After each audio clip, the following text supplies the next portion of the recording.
محمد وعلى آله وصحبه أجمعين. أعوذ بالله من الشيطان الرجيم. بسم الله الرحمن الرحيم. ألم نشرح لك صدرك ووضعنا عنك وزرك الذي أنقض ظهرك ورفعنا لك ذكرك فإن مع العسر يسرا إن مع العسر يسرا فإذا فرغت فانصب وإلى ربك فارغب. صدق الله العظيم. கணியத்துக்குரிய மதிப்புக்குரிய மேலான சகோதரர்களே, அல்லாஹ் தஆலாவுடைய நல்லடியார்களே, தாய்மார்களே, சகோதரர்களே, நாங்கள் 4வது வாரமாகவும் சூரத்து ஷரஹுடைய ஒரு சில ஆயத்துக்களை இன்றைய தஃசீருடைய வகுப்பில் பார்க்க இருக்கின்றோம். அல்லாஹ் தஆலா சூரத்து ஷரஹ் முக்கியமான ஒரு மனித சமுதாயத்திற்கு படிப்பினைக்குரிய ஒரு சூறாவாக அல்லாஹ் தஆலா அமைத்திருக்கின்றான். அதனுடைய ஒரு சில ஆயத்துக்களை நாம் பார்த்தோம். இன்றைய தினம் கடைசி கட்டம். அல்லாஹ் தஆலா குர்ஆனிலே அந்த சூரத்து ஷரஹுடைய தொடரிலே இன்ன மஅல் உஸ்ரி யுஸ்ரா, கஷ்டத்தோடு தான் அல்லாஹ் தஆலா லேசை வைத்திருக்கின்றான். ஃபஇன்ன மஅல் உஸ்ரி யுஸ்ரா, திரும்பவும் அல்லாஹ் தஆலா அதை உறுதிப்படுத்தி தாக்கீத் செய்து கஷ்டத்தோடு தான் அல்லாஹ் தஆலா லேசை வைத்திருக்கின்றான் என்று அல்லாஹ் தஆலா குர்ஆனிலே சொல்லுகிறார். கண்ணியத்துக்குரியவர்களே, அல்லாஹ் தஆலாவுடைய நல்லடியார்களே, சகோதரர்களே, துன்யாவுடைய விடயங்களாக இருக்கலாம், ஆகிரம் சம்பந்தப்பட்ட லௌகியம் ஆத்மீகம் சம்பந்தப்பட்ட விடயங்களாக இருக்கலாம், எதுவாக இருந்தாலும் உலகத்தினுடைய வாழ்க்கை என்பது அது கஷ்டம்தான். உலகத்துல கஷ்டம் இல்லாத, பிரச்சனை இல்லாத, நோய் நம்பலங்கள் இல்லாத மனிதர்கள் உலகத்துல யாருமே கிடையாது.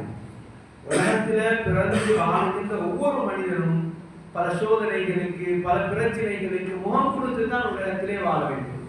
அது சில நேரம் வீட்டிலே இருக்கின்ற பிள்ளைகளால, நோய்களாக, பிரச்சனைகளாக இருக்கலாம், கணவனுக்கு மனைவியால, மனைவிக்கு கணவனால, அல்லது பக்கத்து வீட்டாரால, அல்லது ஊர் மக்களால, அல்லது நாட்டை ஆளுகின்ற ஆட்சியாளர்களால, இப்படி உலகத்தில் பிறந்து வாழுகின்ற ஒவ்வொரு மனிதனும் கஷ்டத்தோடு, சிரமத்தோடு, அல்லாஹ் தஆலா இன்னும் ஒரு இடத்துல அல்லாஹ் குர்ஆன்ல சொல்லுகிற நேரத்துல இன்னல் இன்சான லிரப்பிஹி லகனூத், அதாவது லகத் خلقنا الانسان في كبد, லகத் خلقنا الانسان في كبد. அல்லாஹ் தஆலா மனிதர்களை கஷ்டத்துக்கு மத்தியில தான் அல்லாஹ் படைச்சிருக்கு, கஷ்டத்தோட தான் அல்லாஹ் படைத்திருக்கு. அப்படி என்றா மனிதனை படைப்பதற்காக வேண்டி அல்லாஹ் கஷ்டப்பட இல்லை. மனிதனை அல்லாஹ் கஷ்டத்துக்கு மத்தியில தான் படைத்திருக்கின்றான்டா, உலகத்துல வாழுகின்ற ஒவ்வொரு மனிதனுக்கும் ஏதாவது ஒரு பிரச்சனை இருக்கத்தான் செய்கிறது. நோய் இருக்கும், கடன் இருக்கும், சந்தோஷம் இருக்கும், துக்கம் இருக்கும், ஏதோ ஒரு அடிப்படையில் பிரச்சனையோடு தான் உலகத்திலே வாழ வேண்டும். பிரச்சனை எப்ப முடியுமென்றா, எங்கட உடம்புல இருக்கிற ரூஹ் அல்லாஹ் தஆலா எப்ப கைப்பற்றுவானோ அப்பதான் பிரச்சனை முடியும். அப்பையும் உலகத்துல வாழ்ற காலத்துல அந்த கஷ்டங்களை சுமந்து, சிரமங்களை சுமந்து, பொறுமையோடு அல்லாஹ்வை யாரு சந்தோஷப்படுத்தி உலகத்துல வாழ்றாங்களோ இவங்களுக்கு தான் மௌத்துக்கு பின்னாலே நிம்மதியான வாழ்க்கை கிடைக்கும்.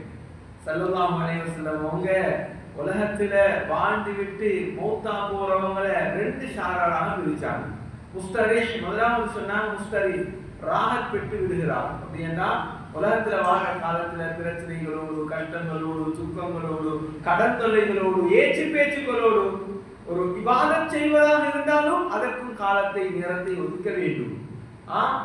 இபாதத் செய்வதாக இருந்தாலும் ஒரு முயற்சி செய்ய வேண்டும், தியாகம் செய்ய வேண்டும், கஷ்டப்பட வேண்டும். நோன்பு பிடிக்கிறதா இருந்தாலும் கஷ்டப்படணும். இப்படி கஷ்டத்தோடு, சிரமத்தோடு அல்லாஹ்வை யாரை சந்தோஷப்படுத்தி உலகத்துல வாழ்ந்து விட்டு மரணிக்கிறார்களோ முஸ்தரிஹ், உலகத்தினுடைய பிரச்சனைகள், சிக்கல்கள், அதாவது துக்கங்கள், எல்லா பலாய் முசீபத்துகளை விட்டும் நீங்கி ராஹத் பெற்று ஒரு நிம்மதியான இடத்துக்கு அவர் பிடித்து விடுகிறார், சென்று விடுகிறார். இன்னும் ஒரு ஷாராத் முஸ்தராஹ் மின் சொன்னாங்க ஸல்லல்லாஹு அலைஹி வஸல்லம் அவங்க உலகத்துல வாழ்றாங்க, பிரச்சனைகளோடு, சிக்கலோடு, சிரமத்தோடு வாழ்றாங்க, அடுத்தவர்களுக்கு அநியாயம் செய்யறாங்க, அல்லாஹ்வுடைய கட்டளை இல்ல, ஸல்லல்லாஹு அலைஹி வஸல்லம் அவரோட வாழ்க்கை வழிமுறை இல்ல. இப்படி யாரு உலகத்துல பூமிக்கு பாரமாக, மக்களுக்கு பாரமாக சமூகத்துக்கு பாரமாக கேவலமான செயல்களை செஞ்சுட்டு உலகத்துல வாழ்றாங்களோ சொன்னாங்க, அவர்களை விட்டும் உலகத்திலே இருக்கின்ற அடியார்கள், ஊரிலே இருக்கின்ற மக்கள்கள், மலைகள், மரங்கள், மரங்கள் எல்லாம் ராகத் பெற்று விடுகின்றது. அப்படியான மனிதர்கள் பூமிக்கு மேலாக வாழ்வதை பூமி கூட விரும்புவது இல்லை. நான் என்ன சொல்ல வரேன்னா, இந்த உலகத்தினுடைய வாழ்க்கை என்கிறது இது கஷ்டத்தோடு தான் வாழும். பல பிரச்சனைகளுக்கு முகம் கொடுத்து தான் நாங்க வாழ்க்கையை கழிக்க வேண்டியிருக்கிறது. ஆனா அல்லாஹ் குர்ஆன்ல சூரத்துல் அஸ்ர், அதாவது சூரத்துல் ஷரஹ்ல இன்ன மஅல் உஸ்ரி யுஸ்ரா ஃபஇன்ன மஅல் உஸ்ரி யுஸ்ரா, கஷ்டத்துக்கு பின்னால சிரமத்துக்கு பின்னால தான் அல்லாஹ் தஆலா லேசை வைத்திருக்கிறார். அது துன்யாவுடைய விடயமாகவும் இருக்கலாம்.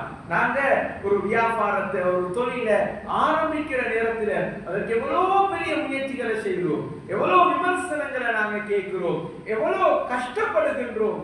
பொருள், அதாவது பணத்தை போடுறதுக்காக செய்யறதுக்காக வேண்டி இவர் கஷ்டப்பட்டு ஒரு வியாபார ஸ்தலத்தை அவர் உருவாக்கி விடுகிறார்.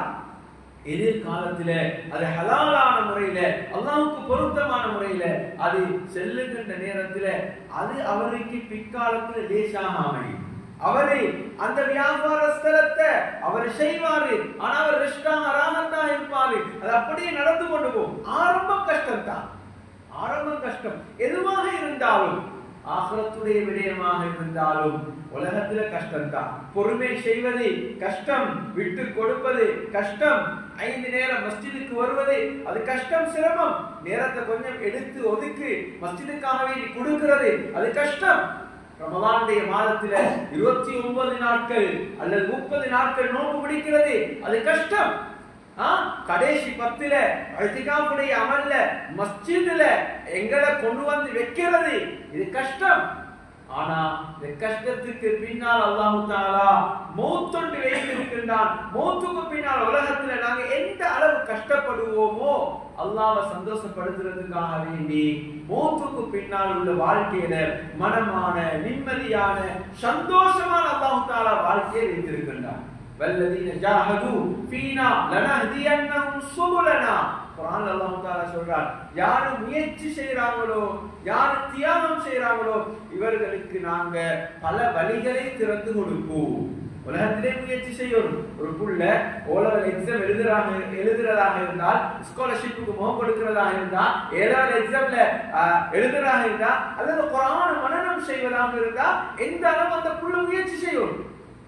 அந்த முயற்சிக்கு பின்னால தான் அல்லாஹ் தஆலா ஒரு இன்பத்தை வைத்திருக்கின்றான். அது உலகத்தினுடைய அடிப்படையிலாக இருக்கலாம், ஆகிரா சம்பந்தப்பட்ட விடயங்களாக இருக்கலாம். குர்ஆன் அல்லாஹ் தஆலா சொல்றான், ஒரு மனிதன் கஷ்டப்பட்டா அதற்கு பின்னால அல்லாஹ் தஆலா லேசை வைத்திருக்கின்றான், மன ஆறுதலை வைத்திருக்கின்றான், சந்தோஷத்தை வைத்திருக்கின்றான் என்பதைத்தான் அல்லாஹ் தஆலா இந்த ஆயத் 2லையும் அல்லாஹ் தஆலா எங்களுக்கு தெளிவுபடுத்தி காட்டுகின்றான். காட்டிவிட்டு அடுத்த ஆயத்துல அல்லாஹ் தஆலா குர்ஆன்ல சொல்ற நேரத்துல எங்கட அமல் இபாதத்துகள் எல்லாம் எப்படி அமையும். ஃபைதா ஃபரகுத ஃபன்ஸப், ஃபைதா ஃபரகுத நபியே நாயகமே ஸல்லல்லாஹு அலைஹி வஸல்லம் அவர்களை விரித்து அல்லாஹ் தஆலா சொல்றார். அப்படின்னா இந்த குர்ஆன் ஸல்லல்லாஹு அலைஹி வஸல்லம் அவர்களுக்கு மாத்திரமல்ல எல்லாருக்கும் தான். தயாமம் பரியந்தம் இந்த பூமிக்கு மேலால யார் வாழ்றாங்களோ, பிறக்கிறாங்களோ இவர் எல்லாருக்கும் இந்த குர்ஆனுடைய புத்திமதி. ஃபைதா ஃபரகுத, நீங்க ஓய்வடைந்து விட்டால், அப்படின்னா ஒரு இபாதத்தை நீங்கள் செய்து முடித்து விட்டால், ஃபன்ஸப், நீங்க அதுல தொடராக இருங்க, நீங்க பிரார்த்தனையில ஈடுபடுங்க. இதான் இந்த கருத்து தஃசீர். அந்த இபாதத்துல நீங்க தொடராக இருங்க, ஒரு பிரார்த்தனையில நீங்க ஈடுபடுங்க. அல்லாஹ் தஆலா குர்ஆனை எழுதி படிச்சிட்டார். அப்படின்னா ஒரு இபாதத்தை செஞ்சிட்டா, நான் செஞ்சு முடிச்சிட்டேனே, நோன்பு 29 நான் முடிச்சிட்டேன், ஒரு முன்பின் சுன்னத்தான நோன்புகள் அவசியம் இல்லை, தொழுதுட்டா 5 நேரம் தானே நான் தொழுகிறேன், மறுவ எண்ணத்துக்கு முன்பின் சுன்னத்து, மறுவ எண்ணத்துக்கு தஹஜ்ஜுத், மறுவ எண்ணத்துக்கு துஹாவுடைய தொழுகை, இப்படி அல்ல. ஃபைதா ஃபரகுத, நீங்க ஓய்வடைந்து விட்டால், ஒரு இபாதத்தை நீங்க செய்து விட்டால் அதை நீங்க தொடராக இருங்க, அல்லாஹ்விடத்துல வழிபடுங்க, துஆ செய்யுங்க. ஒரு இபாதத்துக்கு பின்னால கேட்கிற துஆவை அல்லாஹ் தஆலா ஏற்றுக்கொள்றான். ஒரு இபாதத்தை செய்துவிட்டு அல்லாஹ்விடத்துல கையேந்தினால் அந்த துஆவை அல்லாஹ் தஆலா கட்ட மாட்டான். பாருங்க, தொழுது முடிஞ்சதற்கு பின்னால ஸல்லல்லாஹு அலைஹி வஸல்லம் அவங்க எங்களுக்கு சொல்லி தந்த அஸ்கார்கள் 2 பக்கத்திலேயும் போடப்பட்டிருக்குது. மிக முக்கியமான துஆக்கள்.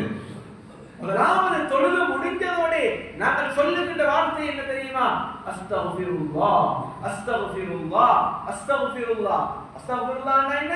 என்னோட பாவத்தை அல்லாஹ்விடத்துல முறையிட்டு நான் உன்னிடத்துல பாவ மன்னிப்பு தேடுகின்றேன்.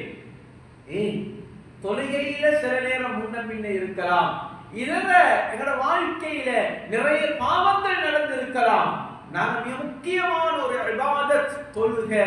அந்த தொழுகையை முடித்துவிட்டு நாங்கள் இருக்கின்றோம். அந்த இஸ்திக்பாரின் மூலமாக எங்களோட பாவங்கள் அங்கே மன்னிக்கப்பட்டுவிடும். அதனால தான் அல்லாஹ் தஆலா ஃபைதா ஃபரதுத ஃபம்ஸல், நீங்க அந்த ஒரு வேலையை ஒரு இபாதத்தை முடித்து விட்டால் அதில் நீங்க அல்லாஹ்விடத்தில் மன்றாடுங்க, துஆ கேளுங்க, அதை தொடராக இருங்க. ஒரு இபாதத்தை நாங்க தொடராக செய்ய பழகணும். ஒரு நல்ல ஒரு இபாதத்தை செய்து விட்டால், ஒரு நல்ல ஒரு வேலையை செய்து விட்டால், அந்த இடத்துல அந்த நல்ல வேலையை செய்துவிட்டு அந்த இபாதத் கபூலியத்துக்காக துஆ செய்துவிட்டு எங்களுடைய தேவைகளை கேட்டுவிட்டு நாங்கள் அந்த இபாதத்தை முடிக்க வேண்டும். இதைத்தான் அல்லாஹ் தஆலா குர்ஆன்ல சொல்றார். அப்படி அல்லாஹ் தஆலா சொல்லிட்டு ஃபைதா ஃபரகுத ஃபம்ஸல் வ இலா ரப்பிக ஃபர்கப், நீ உங்களோட திசையை நீங்க அல்லாஹ்வின் பக்கமே நீங்க திருப்பி விடுங்க. அப்படின்னா நாங்க தவக்குல் வைக்கணும், அல்லாஹ் மாத்திரம் தான் நம்புவோம், வேற யாரையும் நம்புறது இல்லை. உங்களோட திசையை அல்லாஹ்வின் பக்கம் திருப்பி கொள்ளுங்க. அப்படின்னா எங்களோட திசை நாங்க எதை கேட்கிறதாக இருந்தாலும், எதை முறையிடுறதாக இருந்தாலும் நாங்க அல்லாஹ் மாத்திரம் தான் நாடுவோம். தவக்குல் வைக்கின்றவன் அல்லாஹ், தவக்குல் வைப்பதற்கு தகுதியானவன் அல்லாஹ், பரம் சாட்டுவதற்கு தகுதியானவன் அல்லாஹ். அல்லாஹ் தஆலா குர்ஆன்ல ஃபைதா ஃபரகுத ஃபம்ஸல் வ இலா ரப்பிக ஃபர்கப், உன ரப்பின் பக்கம் உன முகத்தவன திசையை நீங்க திருப்பி கொள்ளுங்க. ஏன்னா அந்த காலத்துல நிறைய காபிர்கள் ஸல்லல்லாஹு அலைஹி வஸல்லம் அவர்களிடத்துல வந்து சேலஞ்ச் பண்ணினாங்க. அவங்களுக்கு சில வாக்குறுதிகளை கொடுத்தாங்க. ஆட்சியை தருவோம், அழகான பெண்களை மனமுடித்து தருவோம், உங்களுக்கு சொத்து செல்வத்தை தருவோம், எல்லாம் ஸல்லல்லாஹு அலைஹி வஸல்லம் அவர்களிடத்துல வந்து சொல்லுகின்ற நேரம் எல்லாம் ஸல்லல்லாஹு அலைஹி வஸல்லம் அவங்களோட திசையை ரப்பின் பக்கம் மாத்திரம் தான் திருப்பி கொண்டாங்க. எனவே தான் அல்லாஹ் தஆலா குர்ஆன்ல உங்களோட திசையை நீங்க அல்லாஹ்வின் பக்கம் திருப்பிக் கொள்ளுங்க, வேற யாரும் மீது தவக்குல் வைக்க வேண்டாம். வமா தஸ்குது மி வரகத்தின் இல்லா யஅலமுஹா, மரத்திலிருந்து ஒரு இலை விழுகிறதாக இருந்தாலும் அல்லாஹ்வுடைய நாட்டம் இல்லாமல் அந்த ஒரு இலை கூட விழாது என்ற நம்பிக்கை எங்களோட உள்ளத்துல வரும். தவக்குல் வைக்கணும், ரிஸ்க் அளிக்கின்றவன் அல்லாஹ் என்ற நம்பிக்கை எங்களோட உள்ளத்துல வரும். ஹதீஸ் சஹீஹான ஒரு ஹதீஸ் இருக்குது, ஒரு ஹதீஸ் வந்திருக்குது, யாரே அல்லாஹ்வின் மீது எப்படி தவக்குல் பரம் சாட்ட வேண்டுமோ அப்படி யாரு பரம் சாட்டி தவக்குல் வைத்து உலகத்திலே வாழுகின்றார்களோ லரஸககும் கமா யர்ஸுகு த்வைர், அவர்களுக்கு நாங்கள் பறவைகளுக்கு நாங்கள் உணவளிப்பது போன்று அவர்களுக்கு நாங்கள் உணவளிப்போம். தபுது ஹிமாஸா வ தரூஹ பிதானா, அந்த பறவைகள் காலையிலே கூடுகளில் இருந்து வெளியாகுகின்ற நேரத்திலே வெறும் வயிற்றோடு வெளியாகுகிறது, மாலையிலே கூடுகளுக்கு திரும்புகின்ற நேரத்திலே வயிறு நிறைந்த நிலைமையில் அந்த பறவைகள் திரும்பி கூடுகளுக்கு சென்று வருகின்றது. இதை போல பறவைகளுக்கு ரிஸ்க் அளிப்பதை போன்று யார் உலகத்துல அல்லாஹ்வின் மீது எப்படி பரம் சாட்ட வேண்டுமோ அப்படி பரம் சாட்டி உலகத்துல யார் வாழுகின்றார்களோ இவர்களுக்கு அல்லாஹ் தஆலா ரிஸ்க் அளிப்பான் என்பதை ஸல்லல்லாஹு அலைஹி வஸல்லம் அவர்கள் சொன்னார்கள். கண்ணியத்துக்குரியவர்களே, தவக்குல் வைப்பது என்பது முயற்சி செய்துவிட்டு தான் தவக்குல் வைக்க வேண்டும். முயற்சி செய்யாமல் தவக்குல் வைக்க கூடாது. அல்லாஹ் ரிஸ்க் தருவான் தானே, வீட்டில் இருந்தா தியாகம் செய்யாம அல்லாஹ் தருவான் தானே, சும்மா இருந்தாலும் தருவான். இப்படி இது ஸல்லல்லாஹு அலைஹி வஸல்லம் அவர்கள் காட்டி தந்த முறை அல்ல, குர்ஆன் சொல்லி தந்த முறை அல்ல.